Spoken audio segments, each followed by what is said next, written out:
السلام عليكم ورحمة الله وبركاته، حبايبي عاملين ايه؟ وحشتوني جدا جدا.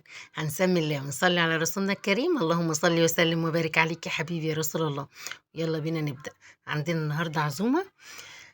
كانت يعني أسهل حاجة وحاجة خفيفة كده وعدت بسرعة.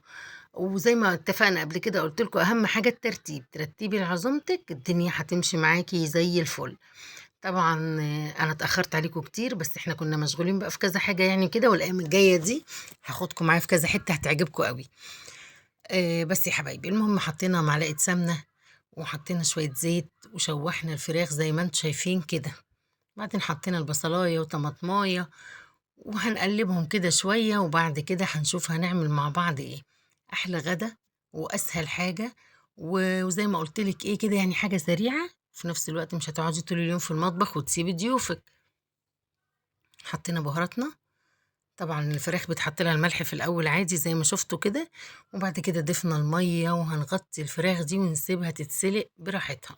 عايزين شوية شوربة يعني، تمام كده؟ أنا كنت ممكن عملتها على اللي أنتم هتشوفوه دلوقتي مرّة واحدة، بس أنا كنت محتاجة شوربة. المهم جِبنا بقى كمية بطاطس عندنا وقشّرناها زي ما أنتم شايفين. هنعمل أحلى صاجين بطاطس تحفة، تحفة، تحفة، 3 تحفة. قشّرنا بقى زي ما قُلت لكم كمية البطاطس زي ما أنتم شايفين كده طبعًا، وهنغسلها كويس، وبعدين هنخرّطها برضه زي ما أنتم شايفين. أهم حاجة إيدِك تبقى سِوَى واحد وأنتِ بتخرّطي، عشان ما تبقاش واحدة مستوية وواحدة نيّة وتقولي إيه السبب. خلاص؟ وقطّعنا بقى البصلتين أو ال3 حسب الكمية اللي أنتِ عايزاها واللي موجود عندِك. حطينا البصل كده على البطاطس وكام طماطماية كده زي ما أنتم شايفين برضه جوانح كده. بس كده. هنرش رشة ملح صغيرة وحبة فلفل اسود ونقلب فيها البطاطس كده قبل ما نعمل الشفشق اللي انتوا شايفينه ده بالخلطة اللي فيه.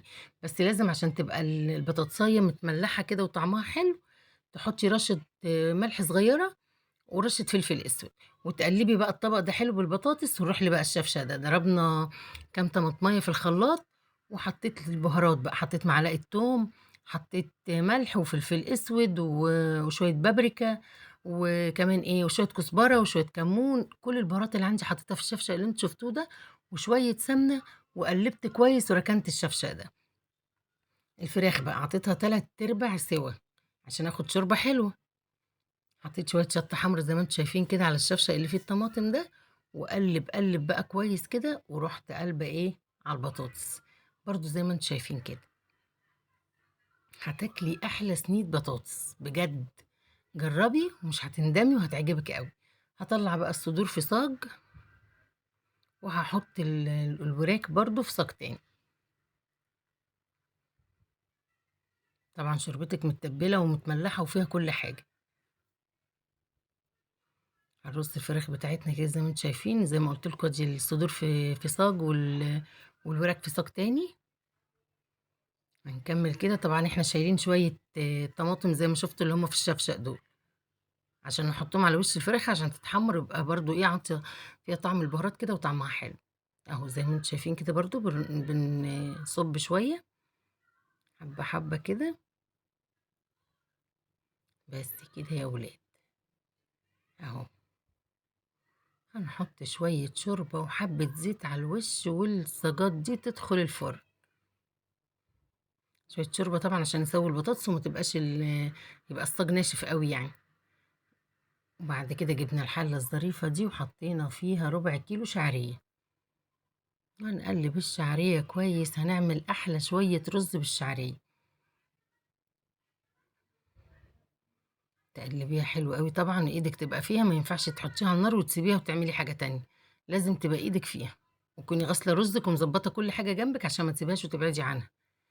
هتحطي بقى الرز على الشعرية وتقلبي كويس. هتحطي شوية الملح بقى بتوعك، طبعًا سمنة وزيت والشعرية والرز والملح، مش هيتحط أي حاجة تاني. لو هتحطي شوربة من شوربة الفراخ على الرز تخلّي بالِك من الملح. هتحطي مَيّة تحطي ملحِك عادي وتضبطي الملح بتاعِك.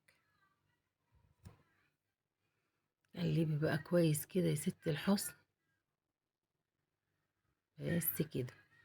حطينا المية بتاعتنا وعايرنا الرز بتاعنا كويس وظبطناه، وهنغطيه ونحطه برضو على جنب. هنوطي عليه ونسيبه يعيش حياته. بس كده.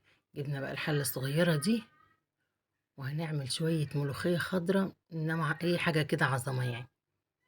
حطينا شوية شوربة زي ما انتم شايفين كده، بس الشوربة طعمها وشكلها تحفة. حط شوية شطة حمر. أنا بملى البرطمان الصغير ده اللي أنا باخد بستعمله يعني. ونشيل بقى بقية البرطمان. زي ما انتم عارفين الشطة دي بتجيلي من الصعيد، أنا ما بجيبش الشطة من هنا خالص. أنا مسافرة قريب وهجيب معايا. أهو. حطينا شوية الشطة، طبعا الشوربة بتاعتنا حادقة، وهنشوف لو عايزة هنحط لها معلقة توم ني. أهو كده. يبقى معلقة التوم، شوية كزبرة صغيرين، حبة الشطة. وشفت طبعا الملح بتاعها، اشوفها محتاجة ولا لا. وفضينا كيس الملوخية زي ما انتم شايفين كده. هنديها غلوة واحدة كده، الشوربة تسخن فيها، وهنركنها على جنب نسيبها تفك براحتها. وهنفضل كل شوية نقلبها، ما نسيبهاش تغلي لغاية لما تفك على النار. وبعد كده جبنا معلقة توم كمان، وحطينا عليها شوية كزبرة وشوية زيت صغيرين خالص زي ما انتم شايفين كده. وهنشوح التومة دي حلوة قوي.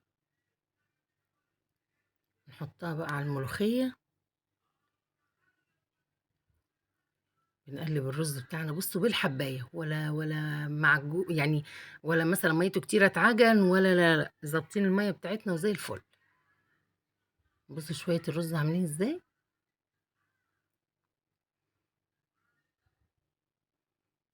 خلاص بقى، احنا قدحنا الملوخية كده وحطينا لها شوية تاني من. بصوا دقنا ملحها زي العسل، والله شوية ملوخية زي العسل. ودي كانت سفرتنا في الاخر. يا رب يكون الفيديو عجبكم، متنسونيش في اللايك والاشتراك، وحشتوني قوي قوي قوي. وهقول لكم ايه سبب التأخير قريب قوي. والسلام عليكم ورحمة الله وبركاته.